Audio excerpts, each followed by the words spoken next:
Ini masih dalam program Lebih Dekat tentunya dengan tema kita kali ini juga cukup menarik terutama untuk anak-anak muda karena ini bisa menjadi motivasi juga untuk anak-anak muda karena kita sudah kehadiran Ketua DPRD Kabupaten Batanghari yang masih berusia 24 tahun di mana temanya adalah kiprah Ketua DPRD termuda se-Indonesia bersama Anita Yasmin SE.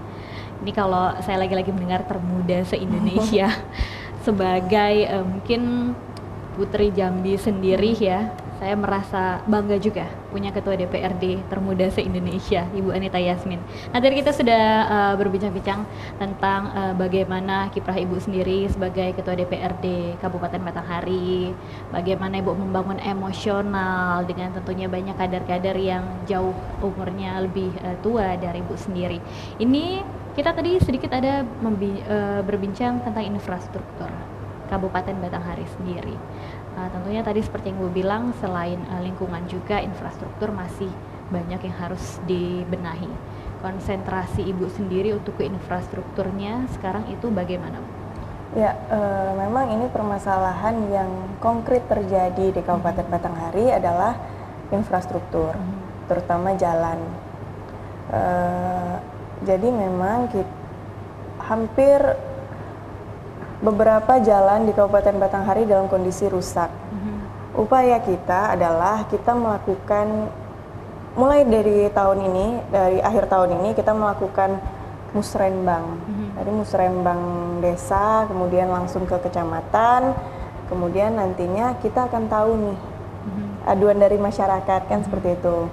Maksudnya nih di desa, contohnya di desa Terentang Baru nih gitu, jalannya kurang bagus atau sekolahnya mau kurang baik gitu kan, maksudnya dalam segi infrastruktur ya. Kemudian juga misalnya dari desa Jangga Baru nih misalnya, saya ngomong-ngomongnya yang di Dapil 3 ya, soalnya saya kan dari Dapil 3, Sari Batin 24 dan Muara Tembesi. Jadi misalnya jalan itu kurang baik jalan lingkungan maupun jalan utamanya gitu kan. Nah, ketika kita sudah melewati proses ketika musrenbang desa, kemudian kecamatan, di situ kan kita melihat prioritas. Nah, itulah upaya kita sebagai anggota DPRD Kabupaten Batanghari adalah menyerap aspirasi itu karena memang konteks untuk membangunnya kan di pemerintah ya. Namun kita sebagai wakil rakyat, saya sudah mulai mengikuti musren-musren itu karena memang anggota DPRD ataupun pimpinan DPRD Kabupaten Batanghari itu diundang biasanya. Jadi kita diundang dalam proses musren itu nantinya akan menentukan apa-apa saja yang perlu dibangun dan diprioritaskan dalam satu desa. Itu semua desa melaksanakan. Jadi memang mulai dari berapa desa itu anggota dewan dari dapilnya masing-masing, kebetulan saya dari Dapil 3, memang diundang, kemudian disitulah kesempatan kita untuk menyerap aspirasi dari rekan-rekan kita, maksudnya mereka yang memilih kita gitu loh, untuk kita suarakan di parlemen, kemudian didengarkan oleh pemerintah, itu sih. Saya tadi sempat sedikit mau membahas ketika Ibu di usia 24 tahun itu sudah menjabat sebagai Ketua DPRD Kabupaten Batanghari, dan ini pada pemilihan legislatif dari Dapil 3 Batanghari Ibu sendiri meraih sebanyak 2.734 suara terbanyak Bu ya, yang akhirnya dilantik pada tanggal 2 Oktober 2019. Ini untuk menyerap aspirasi masyarakat, mengemban amanahnya sendiri. Ini langkah Ibu untuk menerima, tentunya sekarang konsentrasinya juga sudah banyak sebagai Ketua DPRD di usia yang muda juga, seorang istri, seorang ibu juga. Ini bagaimana nih untuk membaginya, menyerap aspirasi masyarakatnya? Ya, mengenai perolehan suara itu yang cukup signifikan lah di Batin 24 dan Muara Tembesi, itu memang tidak luput dari bantuan support dari suami saya, yaitu Muhammad Hafiz Fatah. Jadi memang karena beliau asli orang sana, jadi beliaulah yang mengenalkan lah, membantu sosialisasi dengan masyarakat, kemudian juga membantu dalam proses-proses pencalekan tersebut. Kemudian juga ketika kita bicara tentang bagaimana menyerap aspirasi dari masyarakat yang sudah memilih kita, yaitu tadi saya bilang lewat musren. Jadi mereka tuh sebetulnya tidak ribet loh untuk menyuarakan mereka. Intinya, jadi saya nanya nih, ibu mau apa? Ibu mau apa? Maksudnya jalan ini bu, atau ini bu, gitu kan? Ternyata tidak seribet itu. Mereka cuma bilang gini, bu, kami cuma pengen ibu setiap kami undang untuk sedekahan atau ini ibu hadir. Sesimpel itu gitu loh. Maksudnya memang mereka cuma butuh sentuhan dari kita gitu loh. Cuman memang dalam konteks yang saya bilang tadi, musren itu kan memang secara ini ya, secara terstruktur, kemudian secara sistematis, itu tetap harus kita lewati prosesnya. Cuman untuk menjaga mereka itu sesimpel itu gitu loh. Cukup dengan kalau kami undang datang ya gitu. Nah itu yang berusaha kita jaga. Makanya memang baru beberapa hari lalu, mungkin 1 minggu yang lalu, memang kita mengadakan satu acara lah di Batin 24 karena memang suara kita cukup signifikan di sana kan. Jadi suatu acara lah, temu sapa, silaturahmi antara saya yang alhamdulillah dilantik menjadi Ketua DPRD Kabupaten Batanghari, tentu menjadi kebanggaan besar juga bagi masyarakat Batin 24 karena memang suami aslinya orang sana gitu. Nah, ini tadi saya agak menarik nih dengan perbincangan kita bahwa Ibu sendiri langsung menanyakan kepada masyarakat apa yang diinginkan oleh masyarakat sendiri di usia muda. Tentunya tadi kita di segmen pertama juga sudah membahas ya, kalau kita butuh wajah-wajah baru, butuh cara-cara baru. Untuk Ketua DPRD muda nih, punya cara tersendiri nggak sih? Mungkin untuk lebih bisa menyapa masyarakat, untuk lebih biasanya kan Bu, ini banyak sekali masyarakat yang untuk menyampaikan aspirasi kepada Ketua DPR atau mungkin kepada para pejabat-pejabat agak merasakan kesulitan, agak merasakan canggung. Ibu punya cara tersendiri nggak sih sebagai seorang ibu muda yang sudah menjadi Ketua DPRD ini Bu? Jadi ya itu tadi, sebetulnya pembawaan diri sih. Jadi bukan cara apa yang dilakukan, tapi bagaimana kita melakukan gitu kan. Ketika dipertanyakan hal itu, maka sebetulnya tidak ada trik and tips tersendiri, tapi berjalan aja gitu loh. Maksudnya memang mengalir aja sebagaimana mestinya.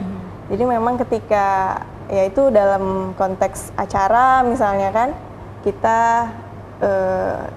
komunikasi secara face to face gitu kan, nantinya akan muncul sendiri kok itu.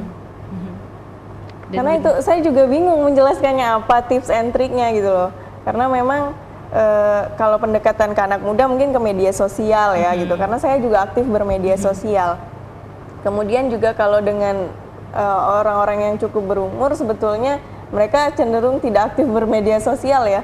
Cuman memang ya itu tadi, pendekatan secara, saya bingung juga menjelaskannya seperti apa, namun itu mengalir sendiri dalam keseharian, pertemuan, perjumpaan dengan masyarakat itu mengalir sendiri lah gitu. Oke, ini saya bisa mendapat satu, ya mungkin bisa saya bold lah kata-kata Ibu tadi, bisa dari media sosial. Berarti itu sudah, sekarang untuk kita anak muda juga nih pemirsa, kita sudah bisa mendapatkan informasi atau kita juga sudah bisa mendapatkan manfaat dari media sosial oleh Ibu Ketua DPRD muda kita, yaitu Ibu Anita Yasmin. Ini bisa memanfaatkan media sosial untuk menyerap aspirasi masyarakat juga nih ya.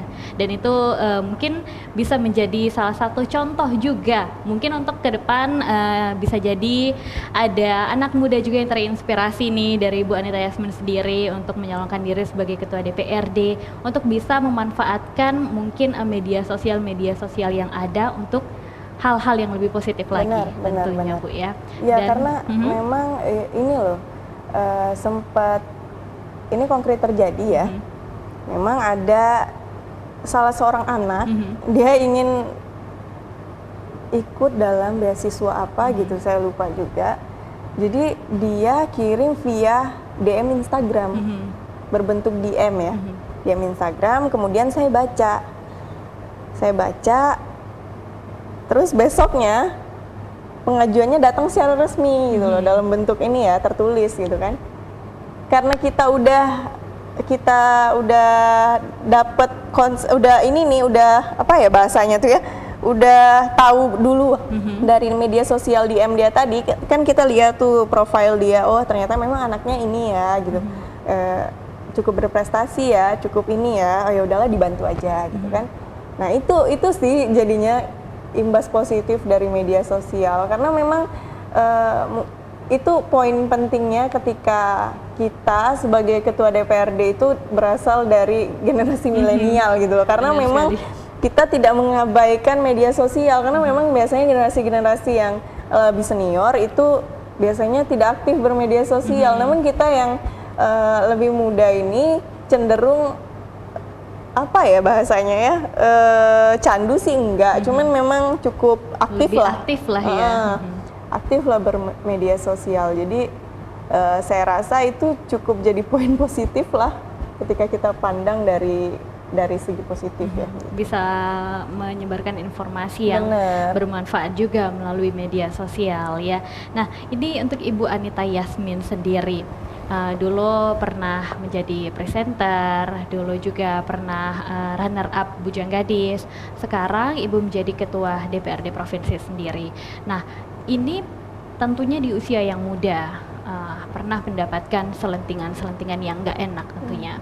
Apalagi kita tahu juga bahwa keluarga Ibu sendiri itu memang sudah berlatar belakang politik, dan juga keluarga suami juga latar belakangnya positif, mulai dari mertua sampai suami juga itu latar belakangnya politik. Pernah nggak sih Bu merasa ada selentingan bahwa Ibu Anita Yasmin sendiri mendapatkan jabatan Ibu atau bisa menjadi ketua DPRD itu adalah warisan dari keluarga? Ya, anggapan orang itu kan sah-sah saja, karena kita ini kan di Indonesia ini kan negara demokrasi. Malahan memang sebetulnya demokrasi itu memang berisik gitu loh. Karena ketika tidak berisik ada yang salah dengan demokrasi kita kan gitu. Cuman ya kalau saya sih positif aja. Mulai dari beberapa bulan lalu sampai 5 tahun ke depan, saya diamanahkan oleh Partai Amanat Nasional untuk memegang mandat sebagai Ketua DPRD Kabupaten Batanghari.